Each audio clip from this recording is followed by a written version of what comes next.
Hello friend, this is Poonam. तुम्हारे एक बार फिर से आप सभी का स्वागत करती हूँ आपके अपने चैनल पूनम एजुकेशन अकेडमी पर। सो फ्रेंड्स, आज हम फिर से पढ़ने वाले हैं ईवीएस की जो है अपनी क्वेश्चन सीरीज़ को, जहाँ पढ़ने वाले हैं ईवीएस के 30 क्वेश्चन प्रीवियस ईयर से जुड़े ये क्वेश्चन हमारे होने वाले हैं। इससे पहले भी हम 4 क्लास अच्छे से कवर कर चुके हैं। इसकी प्लेलिस्ट आपको जो है हमारे चैनल पर मिल जाएगी। आप वहाँ पर जाकर इन 4 क्लासों को अच्छे से जो है कंप्लीट कर सकते हैं और चेक कर सकते हैं कि आप इनमें से कितने क्वेश्चन को अटेम्प्ट कर पा रहे हो। तो चलिए आज की इस क्लास को स्टार्ट करते हैं बिना टाइम को वेस्ट किए हुए। अगर आपको ये क्लास अच्छी लगे तो प्लीज़ वीडियो को लाइक करना, शेयर करना और अपने कमेंट करके आप हमें सुझाव भी दे सकते हैं। तो चलिए अपनी इस वीडियो को स्टार्ट करते हैं। तो चलिए फ्रेंड्स, अपने क्वेश्चन की सीरीज को जो है स्टार्ट करते हैं। हमारा पहला क्वेश्चन है, पर्यावरण अध्ययन की अपनी कक्षा में समूह क्रियाकलाप का निर्माण करते हुए आप निम्नलिखित विचारों में से किन का ध्यान रखेंगे। जिसमें हमारा पहला ऑप्शन है बच्चों की रुचि का ध्यान हो। हमारा सेकंड ऑप्शन है लड़कों लड़कियों को समान रूप से रुचिकर लगे। हमारा थर्ड ऑप्शन है इसमें मूल्यवान सामग्री जो है लगी हो। हमारा जो लास्ट ऑप्शन है सभी धार्मिक और सांस्कृतिक पृष्ठभूमि के बच्चों को रुचिकर लगे। तो बताइए यहाँ पर जो है हमारा करेक्ट आंसर कौन सा होने वाला है। तो फ्रेंड्स, हमारा यहाँ पर जो है सही जवाब वो होगा ऑप्शन नंबर 2। तो चलिए अपने नेक्स्ट क्वेश्चन को यहाँ पर देख लेते हैं। हमारा सेकंड क्वेश्चन है, निम्नलिखित सभी कथन पर्यावरण अध्ययन में सामूहिक रूप से क्रियाकलापों में संलग्न शिक्षकों और विद्यार्थियों के पक्ष में तर्क प्रस्तुत करते केवल एक कथन को छोड़कर वह कथन कौन सा है। यानी कि जो 4 हमें यहाँ पर विकल्प दिए गए हैं उनमें से 3 सही है और एक विकल्प हमारा जो है गलत है, उसी को हमें यहाँ पर छांटना है। तो चलिए जो है अपने ऑप्शन को पढ़ लेते हैं। हमारा पहला ऑप्शन है बच्चे परस्पर सामंजस्य और सहयोग करना सीखते हैं। हमारा सेकंड ऑप्शन है बच्चे दूसरे बच्चों से बात और बहस करने से अधिक सीखते हैं। हमारा थर्ड ऑप्शन है समूह क्रियाकलापों की वजह से बच्चे अंक उपलब्धि में अच्छा सुधार प्रदर्शित करते हैं। हमारा जो लास्ट ऑप्शन है वो है प्रोडो के समर्थन से बच्चों को अपनी क्षमता से अधिक ज्ञान के निर्माण में सहायता मिलती है। तो यहाँ पर जो है हमारा बिल्कुल सही जवाब जो है यहाँ पर होगा ऑप्शन नंबर जो हमारा है 4, वो बिल्कुल सही जवाब यहाँ पर हमारा होगा। हमारा जो क्वेश्चन नंबर 2 है इसके अंदर जो ऑप्शन दिए गए हैं उनको मैं आपको एक बार विस्तार से समझा देती हूँ। परस्पर सहयोगिता, विचार विमर्श या बहस से बच्चों का जो है ज्ञान बढ़ता है और यह पर्यावरण का अध्ययन का एक भाग भी है। जबकि यहाँ पर प्रोडो के बारे में यानी कि बुजुर्ग, बड़े बुजुर्ग जो आदमी उनके बारे में बात की गई है, वे किसी अन्य के समर्थन से बच्चों का जो है मनोबल बढ़ाते हैं, परंतु यह जो विद्यालय है पर्यावरण का भाग नहीं है। यानी कि जो हमारा चौथा ऑप्शन हो गया ये पर्यावरण के अंदर नहीं आता, इसलिए हमारा फोर्थ ऑप्शन यहाँ पर सही होगा। तो चलिए बात कर लेते हैं हमारे अगले प्रश्न के बारे में। समूह कार्य से पर्यावरण अध्ययन कर रहे बच्चों की सामाजिक व्यक्तिक विशेषताओं के आकलन के लिए निम्नलिखित में से कौन सा उपकरण सर्वाधिक उपयुक्त होगा। तो यहाँ पर हमारे 4 ऑप्शन है, दत्त कार्य, कागज पेंसिल परीक्षण, मौखिक प्रश्न, निर्धारण, मापनियाँ। तो बताइए यहाँ पर हमारा सही जवाब कौन सा होने वाला है। तो फ्रेंड्स, हमारे यहाँ पर सही जवाब होगा ऑप्शन नंबर 3, मौखिक प्रश्न। जब बच्चे से हम मौखिक प्रश्न करेंगे तो वो उसका जवाब खुद से देंगे अपनी समझ के अनुसार, और यहाँ पर वो अपने जो चीज़ों को सीखता है उसका प्रयोग बड़े अच्छे तरीके से यहाँ पर उसको प्रकट कर पाएगा। तो चलिए हमारा जो है फोर्थ क्वेश्चन उसको देख लेते हैं। नीचे पौधे के बारे में बच्चों के कुछ सहजानुभूत विचार दिए गए हैं, इनमें से कौन सा विचार वैज्ञानिक दृष्टि से ठीक है। जिसमें हमारा पहला ऑप्शन है कुछ सब्जियां फल होती है। सेकंड ऑप्शन है बीज किसी पौधे का हिस्सा नहीं होते। हमारा थर्ड ऑप्शन है गाजर और बंद गोभी पौधे नहीं हैं। और हमारा लास्ट ऑप्शन है घास पौधा नहीं है। तो यहाँ पर सही जवाब हमारा जो होगा वो होगा ऑप्शन 1, कुछ सब्जियां फल होती हैं। हमारा जो अगला प्रश्न है उसको पढ़ लेते हैं। कक्षा 4th की एक शिक्षिका ने अपने विद्यार्थियों से कहा कुछ वयोवृद्ध लोगों से पूछिए। वयोवृद्ध मतलब कि जो एज में बड़े होते हैं, यानी कि बुजुर्ग, बड़े, बूढ़े व्यक्ति लोगों से पूछे कि जब वे जवान थे तो क्या उन्होंने कुछ ऐसे पौधे देखे थे जो आजकल नहीं दिखाई पड़ते, यानी कि विलुप्त हो गए हैं आज के समय में। यहाँ पर हमें जो है 4 ऑप्शन दिए गए हैं, उनसे हम यहाँ पर देखेंगे कि इनमें से कौन सा जवाब हमारा सही होगा। उपरोक्त प्रश्न के पूछे जाने पर निम्नलिखित में से किस कौशल के आकलन की संभावना नहीं है, यानी कि प्रश्न हमारा हो गया नेगेटिव। तो हमें जो नेगेटिव होगा उसको इनमें से देखना है। यहाँ पर हमारे 4 ऑप्शन है, चर्चा, प्रश्न पूछना, अभिव्यक्ति, प्रयोग। तो यहाँ पर जो है हमारा सही जवाब होगा ऑप्शन नंबर 4, यानी कि इसमें प्रयोग जो वर्ड प्रयोग किया है इन्होंने, इसका यहाँ पर कोई लेना देना नहीं है, क्योंकि यहाँ पर एक प्रजाति के विलुप्तीकरण के ऊपर बात की गई है और उसके बारे में हम चर्चा कर सकते हैं, अपने विचार प्रकट कर सकते हैं और प्रश्न पूछ सकते हैं। तो यहाँ पर हमारा ऑप्शन नंबर 4 बिल्कुल सही होगा। तो चलिए बात करते हैं अब अपने अगले प्रश्न के बारे में। एक शिक्षक प्रत्येक बच्चों को अपने घरों की रद्दी सामग्री से कुछ उपयोगी वस्तु बनाने को कहता है। शिक्षक का शैक्षिक अभिप्राय नहीं है, यानी कि इसमें से भी हमें जो है निगेटिव जो हमारा विकल्प होगा उसको हम यहाँ पर छांटेंगे। हमारा पहला ऑप्शन है कूड़े से बनी श्रेष्ठ वस्तुओं को की जो है प्रदर्शनी आयोजित करना, कक्षा में श्रेष्ठ विद्यार्थियों के बारे में निर्णय करना, बच्चों में सृजनशीलता का विकास करना, और हमारा जो लास्ट ऑप्शन है बच्चों को पुनः चक्रण, पुनः प्रयोग और रूपांतरण को समझाने देना। तो इस प्रश्न का सही जवाब होगा ऑप्शन नंबर 2। तो चलिए अब अपने अगले प्रश्न को देख लेते हैं। निम्नलिखित प्रश्नों को पढ़िए। यहाँ पर हमें 4 ऑप्शन दिए गए हैं, उनको देख लेते हैं। मैंने क्रियाकलाप की योजना कितनी अच्छी बनाई। हमारा जो सेकंड वाक्य है, मैंने योजना का अनुसरण कितना अच्छा किया। और थर्ड है, मेरी शक्तियाँ क्या थी। हमारा जो लास्ट है, मुझे सचमुच कठिन क्या लगा। ऊपर दिए गए 4 प्रकार के प्रश्नों के उत्तर से होगा बच्चों और शिक्षकों दोनों का स्व आकलन, शिक्षक द्वारा समग्र आकलन, बच्चों का स्वयं आकलन, शिक्षकों का स्वयं आकलन। तो यहाँ पर हमारा इन चारों में से कौन सा जो है ऑप्शन बिल्कुल सही होगा, उसको हम देख लेते हैं। तो यहाँ पर जो प्रश्न दिए गए हैं उनके आधार पर हमें बताना है कि वो बच्चे और जो हमारे टीचर होते हैं उनके ऊपर क्या इफेक्ट डालेगा। तो यहाँ पर जो हमारा ऑप्शन पहला होगा, ऑप्शन नंबर 1 बिल्कुल सही होगा। बच्चों और शिक्षकों दोनों का यहाँ स्वयं आकलन होगा। हमारा अगला प्रश्न है पर्यावरण अध्ययन की पाठ्य पुस्तक में प्रयुक्त भाषा, जिसके अंदर हमारा ऑप्शन हो गया परिभाषाओं पर बल देते हुए औपचारिक बनाई जानी चाहिए। देखिए, मैं परिभाषा के ऊपर आपको पहले भी कई बार बता चुकी हूँ कि परिभाषाओं को याद कराना, रटाना, यहाँ पर ये ऑप्शन जो है निगेटिव के अंदर आता है, जो कि हमारा बिल्कुल गलत हो जाएगा। यहाँ पर हमारा सेकंड ऑप्शन है तकनीकी और औपचारिक होनी चाहिए। फिर इसके बाद आता है बच्चे की दिन प्रतिदिन की भाषा से संबंधित होना चाहिए। और हमारा लास्ट ऑप्शन होगा रूखी और बच्चों के द्वारा समझने में कठिन होनी चाहिए, जो कि बिल्कुल गलत हो गया। तो यहाँ पर हमारा जो ऑप्शन नंबर 3 है वो बिल्कुल सही जवाब होगा। तो चलिए अपने अगले प्रश्न को देख लेते हैं। एक शिक्षक अपने विद्यार्थियों को विभिन्न पशुओं के चित्र देता है और उन पशुओं पर रंग भरने को कहता है जो हमारे घरों में नहीं रहते। इस क्रियाकलाप का उद्देश्य यहाँ पर क्या है, इसके बारे में हमें बताना है। इसके अंदर ऑप्शन होगा सृजनात्मक का विकास करना, यानी कि क्रिएटिविटी को बढ़ावा देना। हमारा सेकंड ऑप्शन हो गया अवलोकन का विकास करना। थर्ड ऑप्शन हो गया वर्गीकरण कौशल का विकास करना। और हमारा लास्ट ऑप्शन हो गया डाटा संग्रह का विकास करना। तो यहाँ पर हमें ये ऑप्शन दिए गए, इनमें से हमें उन ऑप्शन को छांटना है जिनको जो है यहाँ पर सही माना गया है। तो यहाँ पर जो है हमारा ऑप्शन नंबर 3 बिल्कुल सही होगा। सृजनात्मक का विकास होगा, अवलोकन का विकास होगा, और यहाँ पर जो है बच्चे जब उन चित्रों को देखेंगे तो उनको उनका वर्गीकरण भी यहाँ पर जो है कर पाएंगे। डाटा संग्रह का, डाटा का यहाँ पर जो है कोई महत्व नहीं है। तो हमारा ऑप्शन सी बिल्कुल यहाँ पर सही जवाब इस प्रश्न का होगा। पर्यावरण अध्ययन के पाठ्यक्रम जिसमें 6 उपविषयों के चतुर्दिक निर्मित किया गया है में पौधे और पशुओं को जानबूझकर परिवार और मित्र उपविषय के अंतर्गत सम्मिलित किया गया है। इसके लिए निम्नलिखित में से एक कारण को छोड़कर शेष सभी कारण हो सकते हैं।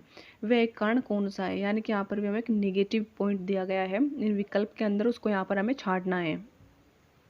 हमारा पहला ऑप्शन हो जाएगा विद्यार्थियों को विज्ञान के दृष्टिकोण से पौधों और पशुओं को समझने में सक्षम बनाना। हमारा सेकंड ऑप्शन हो जाएगा सामाजिक और सांस्कृतिक संदर्भ में पौधों और पशुओं के स्थान निर्धारित करने में विद्यार्थियों को सहायता करना। हमारा थर्ड ऑप्शन होगा इस बात को बहारना कि किस प्रकार मनुष्य एक दूसरे से घनिष्ठ संबंधों को साझा करते हैं। और जो है हमारा लास्ट ऑप्शन हो गया इस बात को बहारना कि किस प्रकार कुछ समुदाय के जीवन और आजीविका विशेष पशु या पौधों से घनिष्ठ रूप से जुड़े हैं। चार हमारा यहाँ पर जो है निगेटिव के अंदर नहीं आएगा, तो हम इन चार ऑप्शन में चेक करेंगे कि हमारा ऑप्शन कौन सा सही होगा। तो फ्रेंड्स इसके अंदर हमारा जो ऑप्शन नंबर 1 है वो बिल्कुल सही हो जाएगा। पर्यावरण अध्ययन के शिक्षण अधिगम्य सर्वेक्षण का उद्देश्य है। यहाँ पर हमें चार ऑप्शन दिए गए हैं। समुदाय के साथ अन्योन्य क्रिया का अवसर प्रदान करना। ऑप्शन बी बच्चों को विभिन्न लोगों के प्रति संवेदनशील बनाना। ऑप्शन थर्ड है सूचना को प्रत्यक्ष प्राप्त करने का अवसर प्रदान करना। और हमारा लास्ट ऑप्शन है आकलन के एक अवसर के रूप में इनका उपयोग करना। उपयुक्त में से कौन सा सही होगा। तो यहाँ पर जो है हमें बिल्कुल सही जवाब को छांटना है। तो यहाँ पर जो है ऑप्शन नंबर हमारा जो है 2 बिल्कुल सही हो जाएगा, जिसके अंदर 4 ऑप्शन बिल्कुल सही हो जाएंगे। तो चलिए अपने अगले प्रश्न को हम देख लेते हैं एक बार। यहाँ पर प्रश्न जो है 12 से लेकर 14 तक निम्नलिखित अवतरण पर आधारित है। शिक्षक द्वारा प्रदर्शित एक कटोरे में पानी उबालने और उसका वाष्पीकरण हो जाने के प्रयोग को देखने के बाद 7-8 वर्ष के बच्चों के द्वारा दिए गए उत्तर इस प्रकार हैं। पानी गुम हो गया यानी कि गायब हो गया। कटोरे ने पानी सोख लिया यानी कि उसने अपने अंदर ऑब्जर्व कर लिया। आग ने पानी पी लिया। भगवान ने पानी पी लिया। ये उत्तर बच्चों और उनके विचारों के बारे में क्या बताते हैं। यहाँ पर हमें 4 विकल्प दिए गए हैं। वाष्पीकरण के बारे में बच्चों के विकल्प विचार है। हमारा सेकंड ऑप्शन है बच्चों के उत्तर तर्कसंगत नहीं है। हमारा थर्ड ऑप्शन है बच्चों की सोच गलत है। और हमारा जो फोर्थ ऑप्शन है बच्चे अच्छा अवलोकन नहीं कर पाते। तो यहाँ पर जो है हमारा सही जवाब होगा कि ऑप्शन नंबर जो है फर्स्ट बिल्कुल सही होगा। बच्चों ने जो यहाँ पर अपनी समझ से सोच लगाई, दिमाग लगाया और उसको भी समझ पाए। वाष्पीकरण के बारे में बच्चों के विकल्प विचार हैं, यानी कि अलग अलग विचार जो है बच्चों ने अपने यहाँ पर प्रकट किए हैं। शिक्षक को इन उत्तरों का सामना किस प्रकार करना चाहिए, यानी कि जब बच्चे ऐसे जवाब देंगे तो जब आप एक शिक्षक के रूप में इन जवाबों को सुनेंगे तो आपका रिएक्ट उसके ऊपर क्या होना चाहिए। हमारा जिसके अंदर ऑप्शन पहला है बच्चों को बता दे कि वे गलत हैं। हमारा सेकंड ऑप्शन है जल चक्र का एक मानक चार्ट प्रदर्शित करें। और हमारा थर्ड ऑप्शन है वाष्पीकरण की परिभाषा दे और बच्चों को उसे याद रखने के लिए कहे। हमारा यहाँ पर जो है फोर्थ ऑप्शन है उनके विचारों तक पुनः पहुँचने के लिए एक चर्चा प्रारंभ करें। तो यहाँ पर जो है हमारा सही जवाब होगा ऑप्शन नंबर 4, क्योंकि जब बच्चे उस चीज़ को नहीं समझ पा रहे तो हम उसके ऊपर जो है दोबारा से चर्चा करनी चाहिए। तो चलिए अपने अगले प्रश्न को देख लेते हैं। वाष्पीकरण विषय पर बच्चों की विविध सोच का आकलन करने के लिए निम्नलिखित में से कौन सा प्रश्न एक नमूना हो सकता है। तो हमारा पहला ऑप्शन है जल चक्र के 5 लाभ लिखिए। हमारा सेकंड ऑप्शन है क्या होता यदि जल चक्र होता ही नहीं। हमारा थर्ड ऑप्शन है जल चक्र के क्रम के सोपानों की सूची बनाएं। और हमारा जो लास्ट ऑप्शन है जल चक्र का आरेख बनाएं और उसे नामित कीजिए। तो यहाँ पर जो है हमारा सही जवाब होगा ऑप्शन नंबर 2, क्या होता यदि जल चक्र होता ही नहीं। हमारा जो अगला प्रश्न है उसको देख लेते हैं। निम्नलिखित में से कौन से राज्य जम्मू और कश्मीर के पड़ोसी राज्य हैं। तो यहाँ पर आपको 4 ऑप्शन देखने को मिल रहे हैं। आपको इनमें से सही ऑप्शन को छांटना है। हमारा पहला ऑप्शन है हिमाचल प्रदेश उत्तराखंड। हमारा सेकंड ऑप्शन है हिमाचल प्रदेश पंजाब। हमारा थर्ड ऑप्शन है हिमाचल प्रदेश और उत्तर प्रदेश। और हमारा जो है फोर्थ ऑप्शन है उत्तराखंड राजस्थान। देखिए यहाँ पर पूछा गया जम्मू कश्मीर के पड़ोसी देश, तो हिमाचल प्रदेश जो है वो बिल्कुल यहाँ पर जो है होगा। और पंजाब भी हमारा यहाँ पर जो है जम्मू कश्मीर का पड़ोसी देश यहाँ पर होगा। प्रत्येक स्थान के नाम के साथ उस क्षेत्र में बनाए जाने वाले सामान्य घरों के सही विवरण का मिलान कीजिए।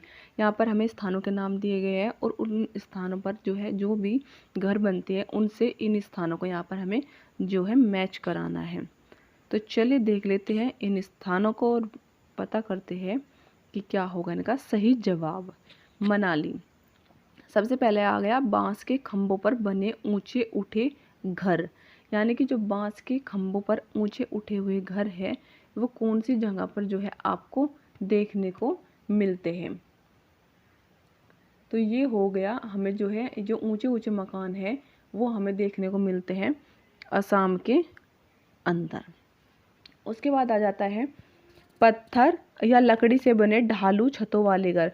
तो जो पत्थर और लकड़ी से बनाए जाते हैं वो घर हमें जो मिलते हैं, क्योंकि ये यहाँ पर देखो दिया गया है ढालू से बने, लकड़ी से बने ढालू छतों वाले, तो ऊंचाई पर पाए जाते हैं। तो इसके अंदर आ गया लद्दाख। फिर आ गया हमारा जो है हाउस बोट। तो हाउस बोट जो है उसको हम कहाँ पर लिखेंगे, बताइए फ्रेंड्स, कहाँ पर जो है आपका हाउस बोट किस कैटेगरी के अंदर जो है आपका आने वाला है। तो चलिए अब यहाँ पर जो है इनको हम मैच करा देते हैं एक बार। आपका जो है सही जवाब होगा यहाँ पर जो मनाली है वो आएगा पत्थर या लकड़ी से बने ढालू छतों वाले घर। राजस्थान हमारा जो है आएगा वो आएगा मिट्टी के घर जिनकी छतें कटीली झाड़ियों से बनाई जाती है। इसके बाद बात कर लेते हैं हम असम। असम के अंदर देखिए यहाँ पर आएगा हमारा बांस के खंभों पर बने ऊंचे उठे घर। और अब बचा लद्दाख। लद्दाख हमारा जो है आएगा पत्थर के बने घर जिनके फर्श और छतें लकड़ी की बनी होती है। तो यहाँ पर हमारा जो होगा ऑप्शन नंबर जो है सी यहाँ पर हमारा बिल्कुल सही हो जाएगा। तो चलिए अपने अगले प्रश्न को देख लेते हैं। पशुओं की त्वचा पर विविध पैटर्न यानी कि डिज़ाइन होता है जो, वो किस लिए होता है। हमारा ऑप्शन जो पहला है उसके अंदर दिया गया है उस जलवायु के कारण होते हैं जिसमें वे रहते हैं, यानी कि जिस एनवायरमेंट में पशु रहते हैं उसका ये इफेक्ट यहाँ पर बताया जा रहा है। हमारा सेकंड ऑप्शन हो गया उनकी शारीरिक शक्ति को इंगित करता है यानी कि दर्शाता है। हमारा थर्ड ऑप्शन हो गया परावर्तित प्रकाश के कारण होता है, यानी कि यहाँ उस स्थान पर जो आपका प्रकाश पड़ता है उसके कारण ये होता है। हमारा लास्ट ऑप्शन हो गया उनकी त्वचा पर बालों के कारण होता है। तो यहाँ पर जो है हमारा सही जवाब होगा ऑप्शन नंबर ए, उस जलवायु के कारण होता है जहाँ पर वे रहते हैं। तो चलिए अपने अगले प्रश्न को देख लेते हैं। जो व्यक्ति जंगल में कम से कम 25 वर्षों से रह रहे हैं उनका उस जंगल भूमि और उसमें पैदा होने वाली वस्तु पर अधिकार है। यह जनादेश किसके द्वारा दिया गया था। तो ये हमारा कॉन्स्टिट्यूशन बेस हमारा जो है ये क्वेश्चन बनता है। तो यहाँ पर जो है हमारा पहला ऑप्शन हो गया संविधान आदेश विधेयक 2012। हमारा सेकंड ऑप्शन हो गया भारतीय जंगल अधिनियम 1927। हमारा थर्ड ऑप्शन हो गया जंगल अधिकार अधिनियम 2007। और जो है हमारा लास्ट ऑप्शन हो गया भूमि अधिग्रहण अधिनियम 1894। तो यहाँ पर जो है हमारा सही जवाब होगा जंगल अधिकार अधिनियम 2007 के तहत ये रूल जो है बनाया गया था। तो यहाँ पर हमारा जो ऑप्शन है वो सी बिल्कुल सही हो जाता है। निम्नलिखित में से मच्छरों द्वारा फैलने वाले रोगों का समुच्चय में से कौन सा होगा। यहाँ पर ऑप्शन दिए गए हमारे चार। तो चलिए चारों को देख लेते हैं। मियादी बुखार, हैजा, चिकनगुनिया। हैजा मच्छर से नहीं फैलता, तो ये ऑप्शन हमारा यहाँ पर जो है गलत हो जाएगा। Malaria, HIV, AIDS, dengue. हमारा डेंगू और मलेरिया मच्छर से फैलता है, लेकिन जो HIV एड्स है वो मच्छर से नहीं फैलता। हमारा थर्ड ऑप्शन हो जाएगा HIV एड्स, हैजा, डेंगू। फिर दोनों ये ऑप्शन रिपीट हो गए, हैजा और एड्स वाला, तो ये दोनों यहाँ पर जो हमारे गलत हो जाएंगे। उसके बाद हमारा आ गया option number 4 dengue, malaria, chikungunya, जिसके अंदर तीनों बीमारियां मच्छरों के द्वारा फैलती है। तो यहाँ पर हमारा ऑप्शन नंबर 4 बिल्कुल सही जवाब होगा। अब बात कर लेते हैं अगले प्रश्न के बारे में। घटपर्णी पौधा निपेंथिस का मुंह छोटी छोटी कटियों से ढका होता है, भारत में नहीं पाया जाता। ऑप्शन थर्ड है मेंढकों, कीड़े मकोड़े और चूहों को चालाकी से फंसाकर खा जाता है। हमारा लास्ट ऑप्शन है कीड़े मकोड़ों को आकर्षित करने के लिए उच्च तारत्व की ध्वनियाँ निकालता है। तो बताइए यहाँ पर आपका जो है सही जवाब इनमें से कौन सा होने वाला है। तो फ्रेंड्स हमारा जो ऑप्शन नंबर सी है यहाँ पर बिल्कुल सही होगा। मेंढकों, कीड़े मकोड़े और चूहों को चालाकी से फंसाकर खा जाता है। और जो है निफेथिस जो ये पौधा होता है ये मेघालय के अंदर जो है पाया जाता है। भारत के अंदर जो मेघालय राज्य है उसके अंदर ये पाया जाता है। हमारा जो नेक्स्ट क्वेश्चन है उसको देख लेते हैं। नीचे दिए गए खाद्य पदार्थों के लिए समुच्चय में लोहा तत्व प्रचुर मात्रा में पाया जाता है। तो यहाँ पर 4 ऑप्शन दिए गए, उस ऑप्शन को मैं छांटना जिसके अंदर हमारे लोहे की मात्रा बहुत अधिक पाई जाती है।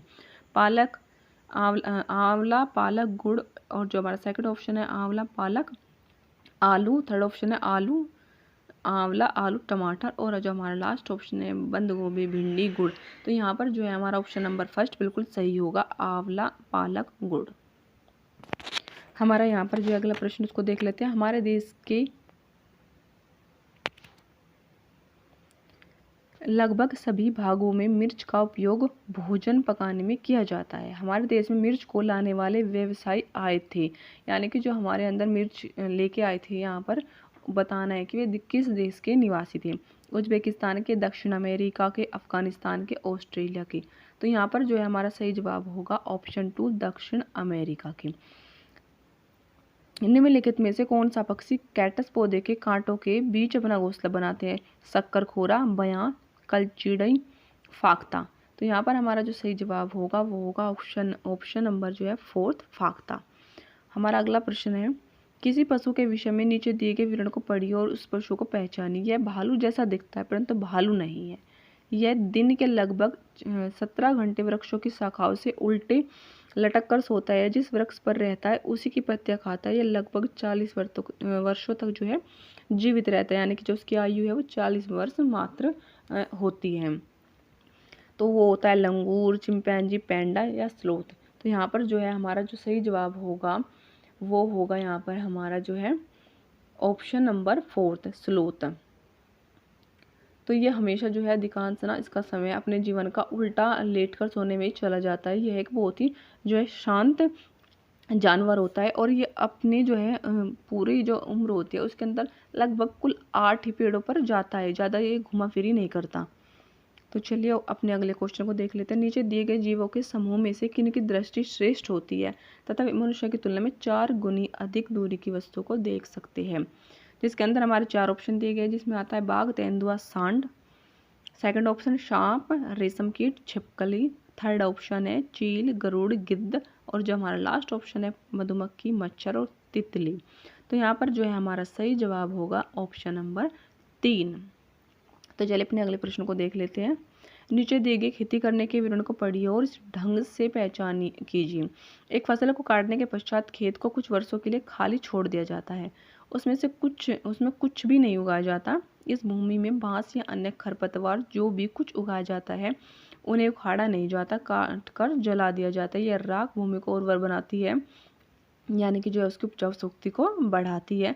जब यह भूमि खेती के लिए तैयार हो जाती है तब उसे हल्का सा खोदा जाता है। भूमि को जोता नहीं जाता और उस पर बीज छिड़क दिए जाते हैं। तो यहाँ पर ये 4 ऑप्शन दिए गए, सहकारी खेती, झूम खेती, सीढ़ीनुमा खेती, सिंचाई खेती।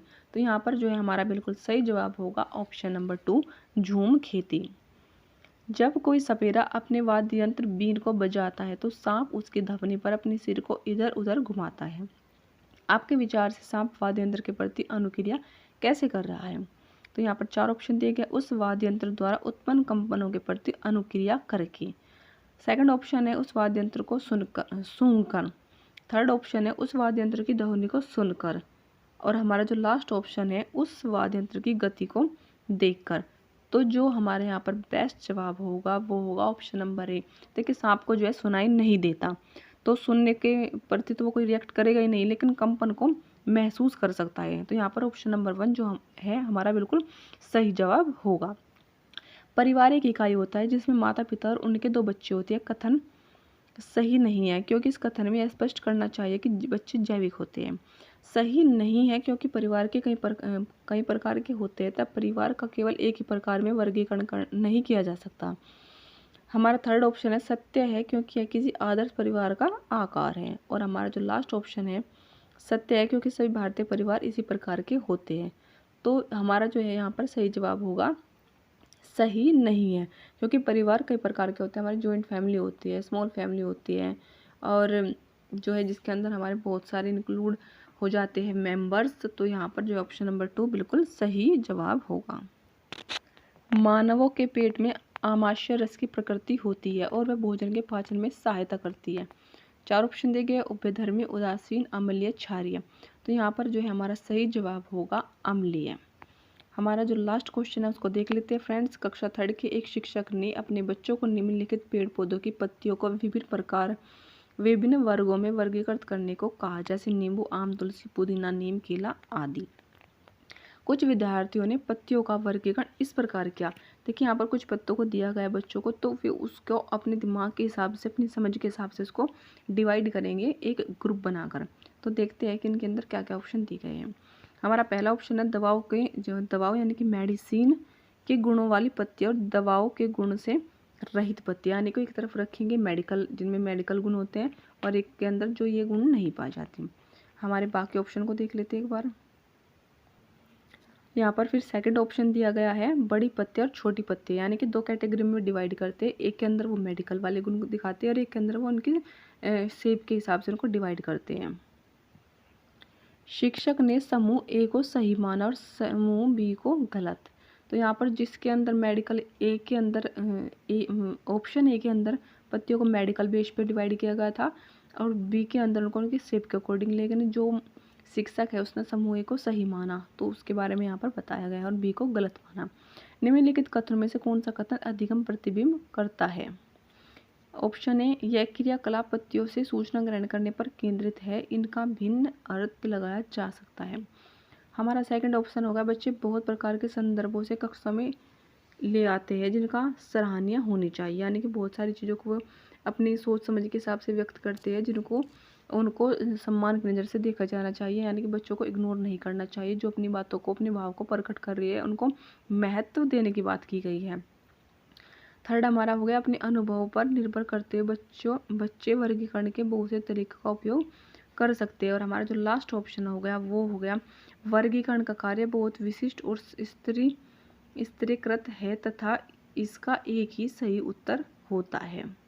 तो यहाँ पर हमारा जो ऑप्शन नंबर 4 है बिल्कुल सही जवाब होगा। तो फ्रेंड्स आज की वीडियो में इतना ही। अगर आपको वीडियो पसंद आई हो तो प्लीज़ वीडियो को लाइक करें, शेयर करें और हमारे चैनल को सब्सक्राइब करें।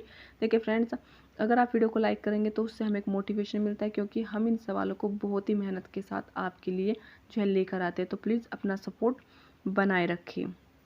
So thank you for watching this video.